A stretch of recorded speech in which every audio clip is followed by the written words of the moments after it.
나이가 든다는 것은 어떤 의미일까요? 90년쯤 살아보니 주변에서는 이제 일 좀 그만하고 자꾸 쉬라고 한답니다.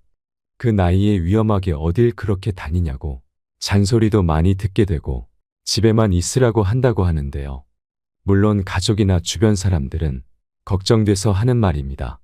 그러나 그것은 그들의 걱정일 뿐 90 먹은 노인도 충분히 자신의 의지대로 일도 할 수 있고 책도 쓸 수 있고 운동도 할 수 있고 몸만 받쳐준다면 무엇이든 하고 싶지 집에서만 시간을 보내고 싶어 하지 않습니다. 우리는 노인이 되어서도 쉬지 않고 일만 하면 일벌레다, 일 중독이다 이렇게 말합니다. 정신과 의사인 이근우 박사님 이야기입니다. 일요일에도 자주 사무실에 나가고는 한다는데요. 그러면 사람들이 제발 집에서 쉬라고 한답니다. 그래서 일요일에도 사무실에 나가는 이유가 무엇이냐고 물어보니 집에 있으면 텔레비전밖에 볼 것이 없어서 그렇다는 대답이 돌아옵니다. 나이가 들고 보니 시력도 나빠져 텔레비전도 선명하게 보이질 않는다고 합니다. 또한 난청까지 생겨 텔레비전 소리도 깨끗하게 잘 안 들린다고 합니다. 그러니 나이가 들어도 생산성 있는 일을 할 수 있다는 게 얼마나 고마운 일이냐는 것이죠. 노후 생활에 활력을 불어넣어 준다고 합니다. 그리고 이렇게 말합니다. 절대로 노인들에게 집에서 이제는 좀 쉬라는 말을 하면 안 된다고 말입니다. 자꾸 쉬라고 하는 것은 침대에서 얼마 있다가 그냥 죽으라는 말과 같다고 말입니다. 죽음이라는 것은 인간이 가지고 있는 기본적인 불안이라고 말합니다. 사람은 예외 없이 누구든지 죽음 앞에 평등하기 때문에 우리 누구라도 예외는 없습니다. 나이가 젊다면 살 날이 길게 남았으니 그것은 나와는 상관없는 얘기라고 치부할 수 있습니다. 죽음에 대한 불안은 젊은이든 노인이든 같을 수 있지만 어떻게 인식하느냐 하는 것은 나이에 따라 다릅니다. 90세가 되어보면 젊어서는 눌러지고 생각나지 않던 것들이 조금이라도 머릿속에 공간이 있으면 툭 하고 튀어나온다고 합니다. 그러다 다른 생각을 하거나 다른 일에 집중하게 되면 그러한 불안의 마음이 다시 주저앉는다고 합니다. 심심하면 죽음이란 불안이 자꾸 밀고 올라오는 것입니다.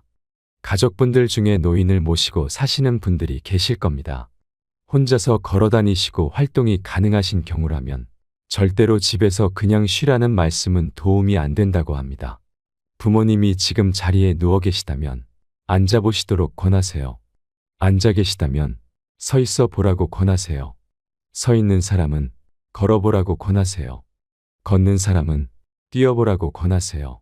그럼에도 불구하고 할 수 없다고 할지라도 한 단계만은 내가 노력을 한다면 앉아있는 흉내라도 낼 수 있을 겁니다. 그것이 지금 자리에 누워있는 것보다 자신의 생산성을 높이는 최고의 방법입니다. 여러분들 중에 연세가 좀 있으신 분들에게는 조금이라도 더 움직이시라고 말씀드리겠습니다. 움직이면 감각을 놓치지 않게 되고 주변을 감상도 하시고 돈 없이도 할 수 있는 봉사거리도 정말 많습니다. 우리가 걸어가다가 만나는 이웃에게 건네는 반가운 인사말 한마디도 봉사라고 할 수 있습니다. 꼭 어디 무료급식소를 찾아가고 연탄을 나르고 반찬을 만들고 목욕을 시켜드리고 하는 것만이 봉사는 아닙니다. 봉사라도 좀 해보세요 라고 하면 대부분 돈이 들거나 하기 힘든 일들을 떠올리기 쉽기 때문에 주저하는 마음이 생깁니다. 우리가 대중교통을 이용하다 보면 나이든 어른이 타셨을 때 자리를 양보받게 되는 경우가 있습니다. 그런데 빈 좌석이 없는데 나보다 몸이 더 불편하시거나 나이 드신 분이 타신다면 어떻게 하시겠습니까? 모른 척 하지 않고 자리를 선뜻 내어드린다면 그것 또한 큰 봉사입니다. 그럴 때 마음이 정말 뿌듯했던 경험 다들 있으시지요? 그러니 우리 주변에는 봉사거리들이 천지에 널려 있습니다. 요즘은 어딜 가나 100세 시대라는 말은 정말 귀가 따갑도록 들으셨을 텐데요. 그 말을 너무 많이 듣다 보니 누구나 다 100살까지 살 것처럼 착각이 들곤 합니다. 그러나 현실은 절대 그렇지 못합니다. 얼마 전 지인분 아버님께서 돌아가셨는데 대기업을 다니시다가 정년 퇴임을 하시고 1년 정도 밖에 지나지 않았는데 많이 아프시다는 얘기를 듣게 되었고 그로부터 약 한 달 후 갑자기 돌아가셨다는 이야기를 전해 들었는데요. 그러니까 62세의 죽음을 맞이한 것이죠. 평균의 함정에 빠져들면 안 됩니다. 100세까지 살 수 있을지 모르니 노후 준비를 철저히 해야 한다는 말은 맞는 말이지만 누구나 100세쯤 살 수 있다는 말은 틀린 말입니다. 아무나 100살까지 사는 것은 아닙니다. 분명 예전보다 100세까지 사시는 분들이 늘고 있는 것은 맞습니다. 그러나 주변에 돌아가셨다고 부고장을 받게 되는 경우에 돌아가신 분의 연세를 보면 깜짝 놀랄 때가 많습니다.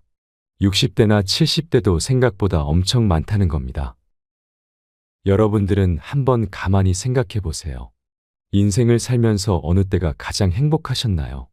누군가는 결혼하고 전세나 월세집을 전전하다 처음으로 내 집을 장만하고 이사를 한 첫날 마루나 거실에 누워서 행복감에 기뻐서 울다가 그날 밤을 꼴딱 샜다는 분들도 계실 수 있고, 첫 아이를 임신했을 때, 처음으로 엄마 아빠가 되었을 때, 첫 아이가 건강하게 태어난 순간 등이 떠오르실 수도 있습니다.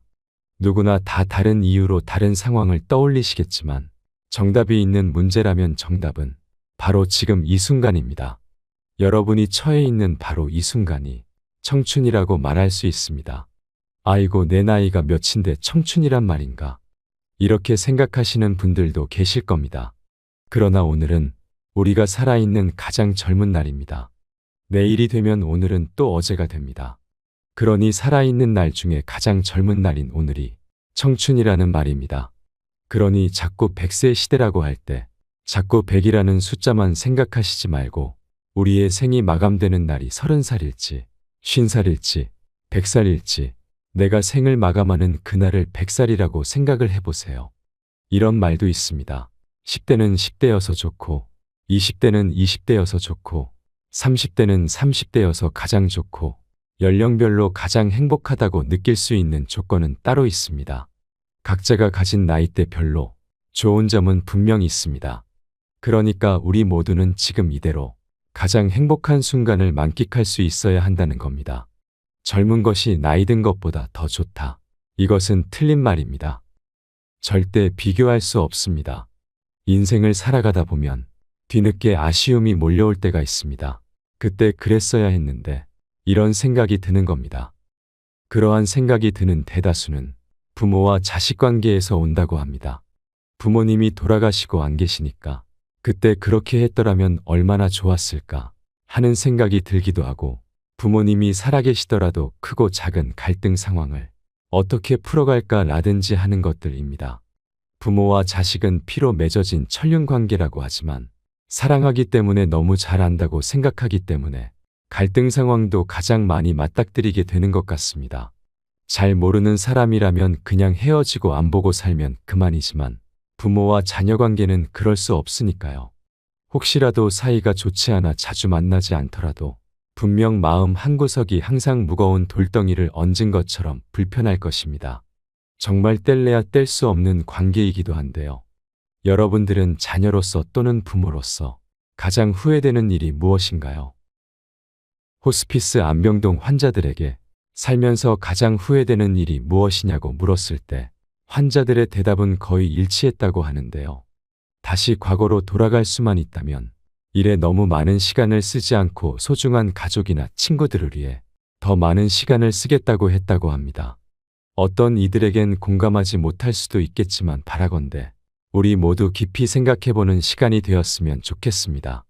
지금 인생의 어디쯤에 와 있는지, 오늘 이 순간에 만족하는지, 감사하는지, 행복한지 더 자주 자신에게 물어야 합니다. 우리는 사는 게 바쁘다는 핑계로 가장 중요한 이러한 물음에는 대답조차 하지 않는 삶을 살아가는데요. 바쁠수록 더 물어야 하고 더 행복하기 위해 어떻게 할지에 대해 끊임없이 묻고 답해야 합니다. 우리는 아직 어리다면 빨리 어른이 되고 싶다고 하고, 어른이 되면 취업하고 싶어 하고, 취업하면 은퇴하고 싶어 하고, 은퇴하면 무엇을 위해 이토록 치열하게 살아왔는지 자신의 삶을 허무해하며 아무런 행복도 쟁취하지 못했음을 뒤늦게 깨닫습니다.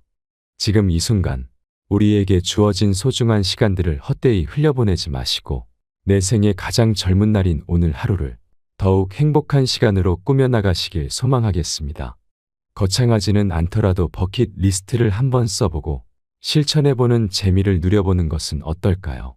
어떠한 삶이든 여러분 한 분 한 분의 인생은 그 무엇보다 소중합니다. 귀한 여러분의 멋진 하루를 응원하겠습니다. 시니어를 위한 모든 것. 시니어 톡톡이었습니다. 더 유익한 내용으로 찾아오겠습니다. 오늘 내용이 도움이 되셨다면 구독과 좋아요 부탁드립니다.